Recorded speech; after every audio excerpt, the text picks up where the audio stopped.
What's up, guys? It's a bit of an overcast, dreary day here in Lima, Peru, but we're here and stoked to be here. Today is a monthly roundup day, so I'm going to talk you through all my expenses and my income for the month of May. But first, I have some chores to do here downtown, so I'm going to take you with me.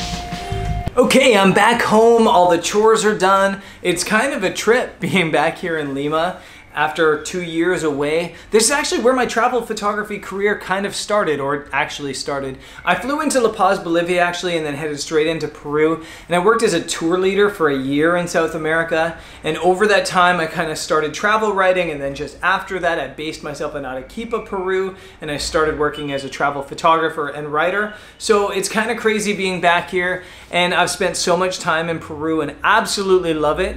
So I think you guys are gonna love it too. There's just so much diversity here, so many different things to shoot and to photograph and to explore. So it's gonna be fantastic. I'm here for my travel photography workshop. So it's like a 14-day workshop. So there's 8 participants plus my buddy Jeff that's co-leading the trip with me. And we're going all over the place. We're here in Lima, Huacachina, Nazca, Arequipa, Colca Canyon, Lake Titicaca, Cusco, Machu Picchu. It's gonna be full on for 14 days. So the content that you guys are gonna see is awesome. And I really love leading these workshops. These workshops are a lot of fun. If you guys are interested in joining one of these travel photography workshops, we do have another one coming up pretty quick in October, and I think the dates are October 14th to 22nd. We're gonna be in Iceland, and that Iceland photography workshop is gonna be amazing. So if you wanna come, there's gonna be information in the first comment of this video. So go click on that, check it out. We'd love to have you join. There's still I think there's 4 or 5 spots left on that trip. So join us, it's gonna be awesome. Now it's the end of the month, or I guess the start of June, so that means it's time for my monthly roundup. If you guys are new to the channel or haven't seen one of these videos,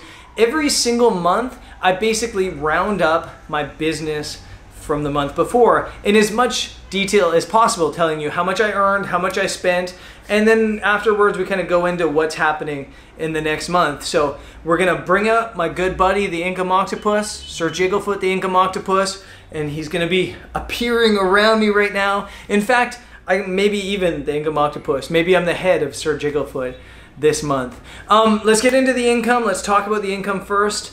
We have editorial, which I think is here, but might also be there. If I'm pointing backwards the whole time, just ignore that. I'm not very smart. And I earned a big 0 from editorial this month. And that's not from a failure or anything like that. I just didn't try to find editorial work. I find editorial work is very time consuming. It's hard work. And sometimes it's time consuming even just finding the work. So these days I really only do editorial work if I'm being asked to do it, or if somebody's requesting me to do something quick. It's too time consuming, and I like easier income. I love seeing my work in print. I love seeing my work in newspapers and magazines, and I think it's really cool when I do, but I just don't feel like I want to spend so much time chasing work when there's a lot of other work available. That being said, if things ever got desperate with the other tentacles, editorial is a tentacle that I would focus on. And if I were you guys and a new photographer, a new travel photographer trying to get into this industry, I would really focus on editorial first. That's a great way to get your name out there in the industry. The next leg, the next tentacle of the Inca Octopus is commercial, and commercial has been my bread and butter for about 2 years. I love doing the commercial travel photography stuff because it kind of gives me the freedom to do what I want while also working with some really cool brands and creating really cool content, and it also pays really well. So this month I earned $3,000 in commercial income. That comes from 2 different clients. And I can't tell you the names of the clients, but I can tell you what I'm doing. One of them is a clothing brand, outdoor gear brand, and I'm shooting photos with their gear. And the other one's like a booking website that does like flights and hotels and car rentals and things like that. And for both of them, essentially, I'm shooting travel photos that promote their brand's image that they can use for brochures or social media or whatever they want.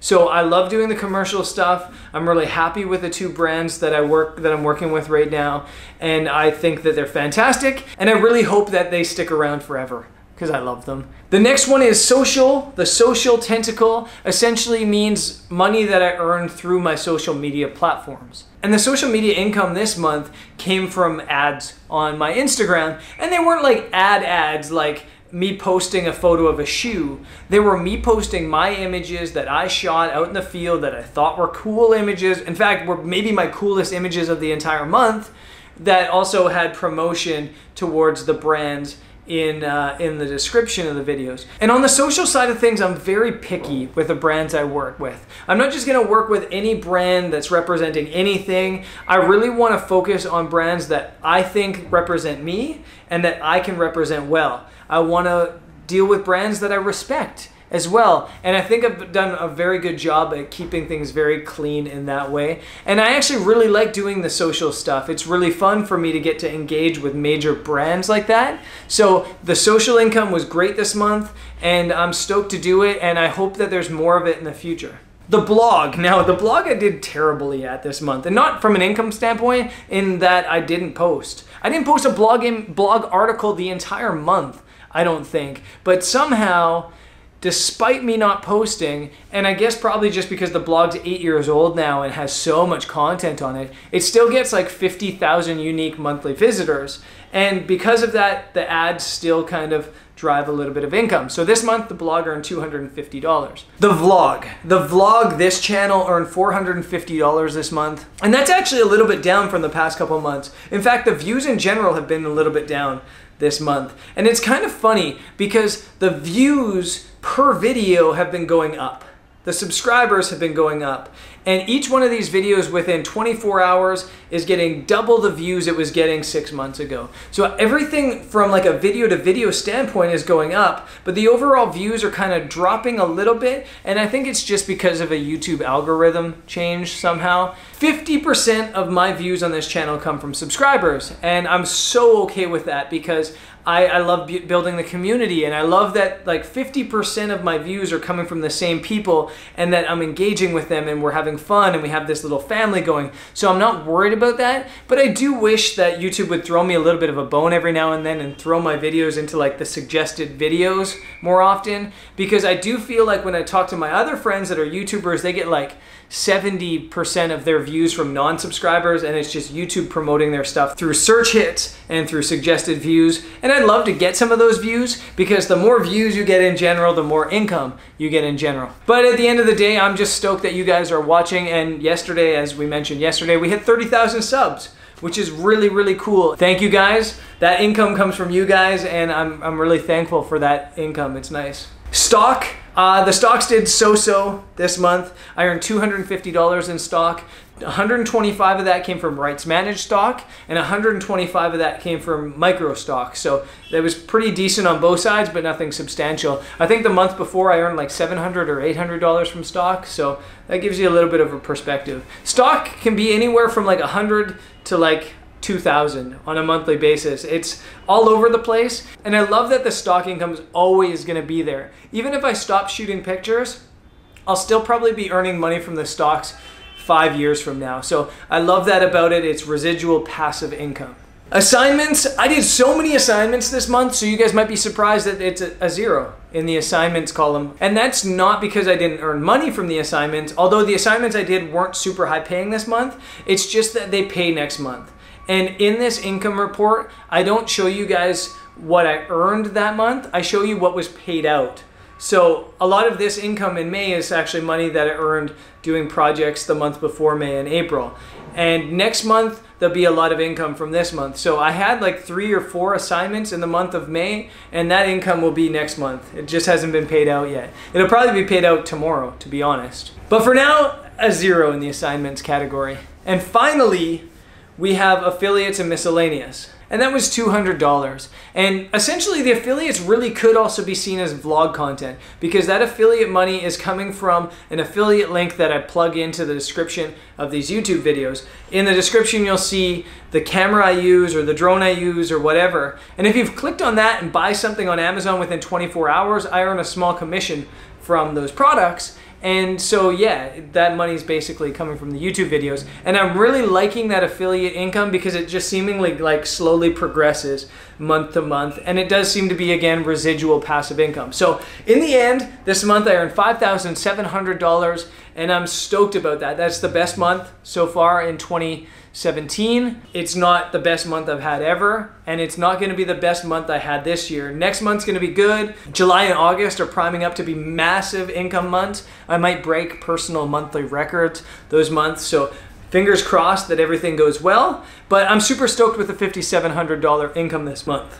Now let's kill the income octopus for a bit and talk about spending. As a business, you can never talk about your income without talking about your spending, because it's pointless to earn $50,000 a month if you spend $51,000. And this month I spent maybe a little bit of an embarrassingly high amount of money considering the situation. In total, I spent $2,600 this month, and that might not seem high, and in past months it's always been about $2,600. That seems to be like what I spend every month. The reason it's embarrassing is because over half of the days this month, everything was paid for and covered.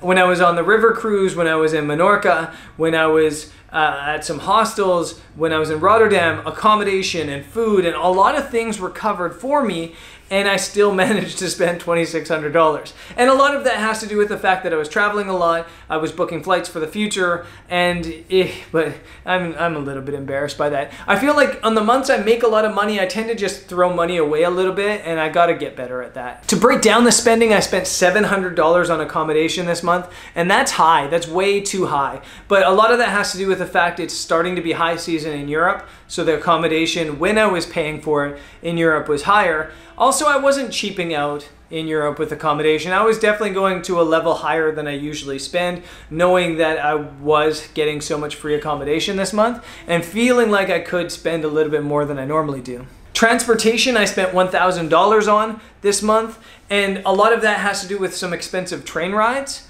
In Europe, the trains are kind of expensive, but the biggest chunk of that is actually my flight from here in South America back to Europe next month. But like the income, I count the money I spent rather than the day that I traveled, I guess. So the flight's not happening in May, but I spent the money in May, so my transportation costs were $1,000, whereas on the ground it was probably like $500, if that makes sense to you. In the month of May, I spent $500 on food, and again, in a normal month, that would be very good. I usually spend about $600 or $700, maybe $800 on food, but considering that more than half my meals were covered along the way, 500 is very high. I was also treating some people to meals and drinks and things like that along the way, so it's not too bad, but it is a little bit on the high end considering the circumstances.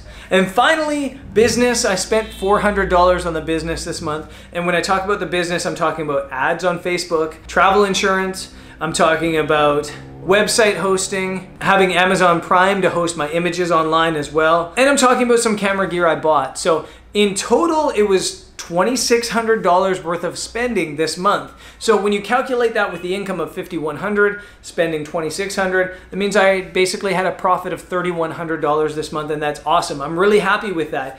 And as I've said in the past, I still have like a lot of debt that I'm carrying over from university and from my early days as a travel photographer when I wasn't earning any money. So basically that entire $3,100 is getting chucked towards the student debt. And I'm totally okay with that. And I feel like that burden of that student debt is almost done. In fact, if these next couple months are really good, by the end of September, I might be completely debt free. And that would be just incredible. So guys, that's it for the income octopus and the monthly roundup. If you're new to the channel, it's a little bit different. I know, me just sitting in front of the camera talking for like 12, 14 minutes. But I think it's helpful for you guys to see where that income's coming from, how it's coming from. And my method of the income octopus, I think, is really important as a freelancer, because if you get one tentacle chopped off, you're still surviving. Don't focus all your energy on one tentacle of the income octopus. Otherwise, if it gets chopped off, you're gonna be left kind of like broke. So yeah, spread the income around if you can, especially when you're starting out, and things will work their way out. Peru trip is coming up tomorrow. The Peru vlogs are starting tomorrow. This travel photography workshop starts tomorrow. And so I hope you guys stick along for that. I'm gonna be vlogging every single day, but because it's a workshop and I'm gonna be really busy, and because the internet in Peru isn't super great, there might be days that there's holes, and don't worry, we're gonna catch up eventually. But I will vlog every single day here in Peru, so be prepared for about 16 travel photography vlogs from here in Peru coming up. And that's it for me. I need to get some sleep because jet lag's still like crushing me right now, and I'll see you guys tomorrow. Peace.